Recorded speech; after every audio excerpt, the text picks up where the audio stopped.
To stand in the center of a roaring stadium with 80,000 voices screaming is to know absolute isolation. This is not just a sport.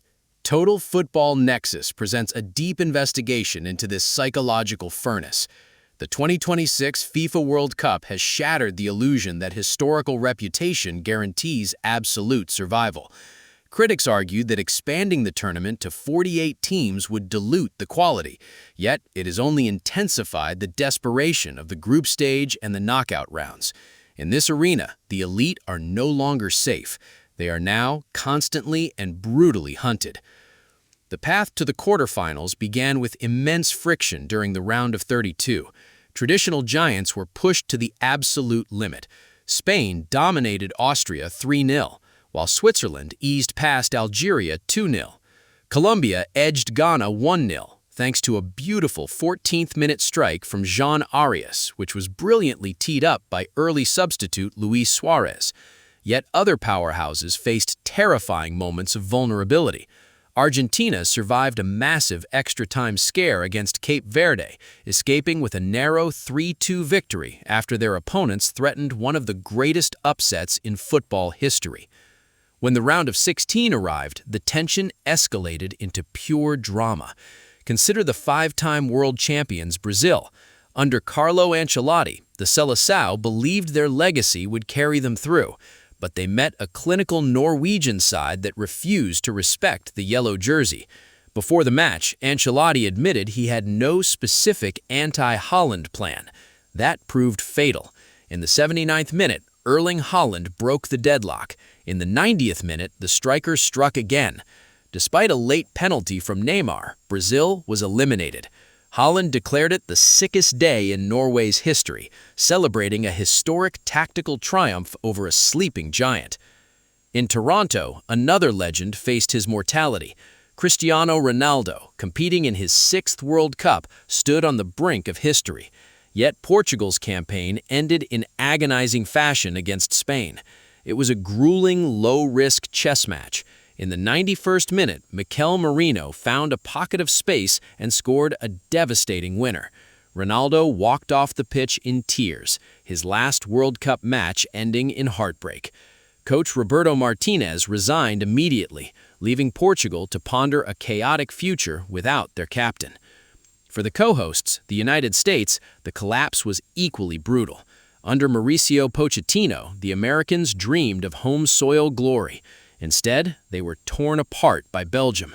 The buildup was overshadowed by absolute chaos when Folarin Balogun's suspension appeal created a massive political rift.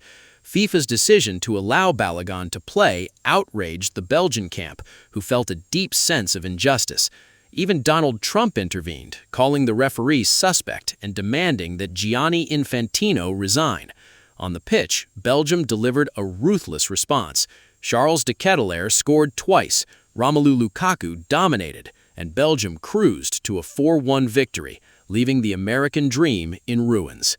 While these empires fell, Morocco proved that their historic run in Qatar was no fluke. The Atlas Lions topped their group and demolished Canada 3-0 in Houston.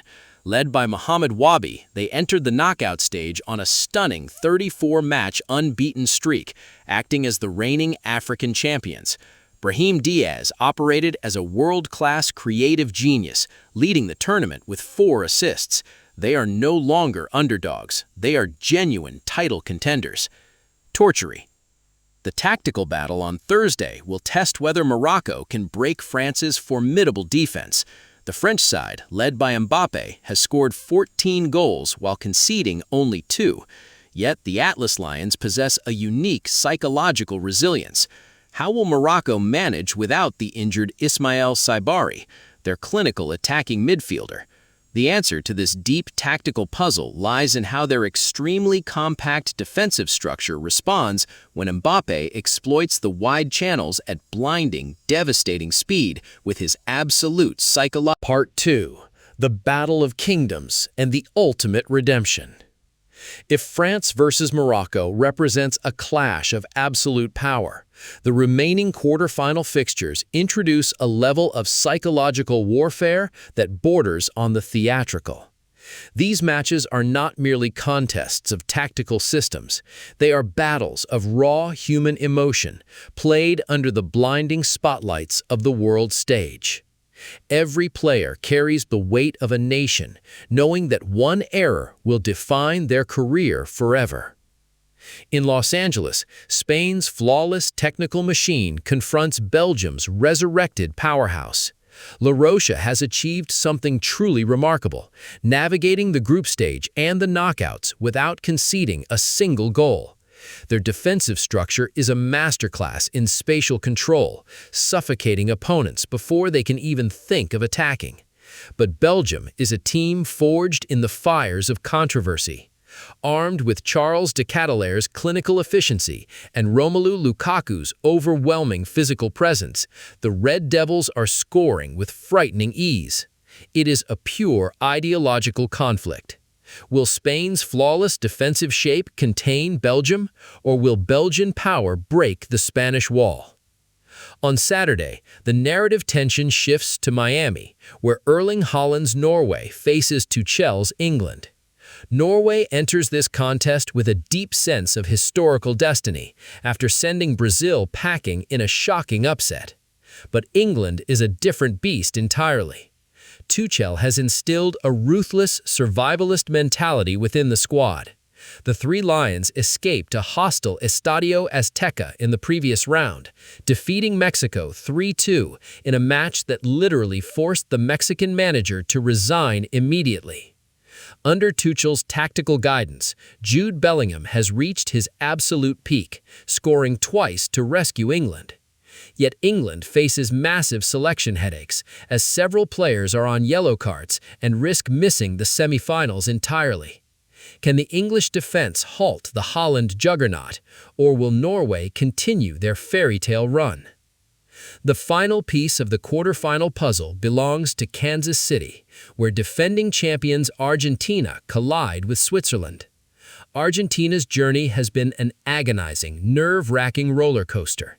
In the round of 16, Egypt exposed massive vulnerabilities in Argentina's defensive system, exploiting Argentina's slow wings with blistering pace to secure a shocking 2-0 lead.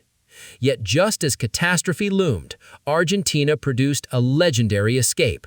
Romero, Messi, and Fernandez scored 3 quick goals to salvage their tournament lives. But Switzerland is not Egypt. The Swiss are an exceptionally organized, deeply disciplined unit that survived a grueling, tense penalty shootout against Colombia. They possess the tactical maturity to sit deep and hit Argentina on the counterattack. Every movement by the Swiss midfield will be calculated to frustrate Messi's creative space. Will Messi carry his nation once again, or will Swiss discipline break Argentinian hearts? This global tournament demands an equally massive stage for the fans watching at home. Broadcasting networks have prepared for unprecedented viewership as the drama reaches its absolute peak. In the United States, viewers can experience every second of the action live across the Fox network and Fox One, with Spanish coverage airing on Telemundo. Internationally, fans can stream the matches on platforms like beIN Sports and Fubo TV, ensuring high-definition delivery of every kick and controversial call. This wide-reaching broadcast footprint ensures that no matter where football fans are located, from the streets of London to the bars of Buenos Aires, they will witness the historic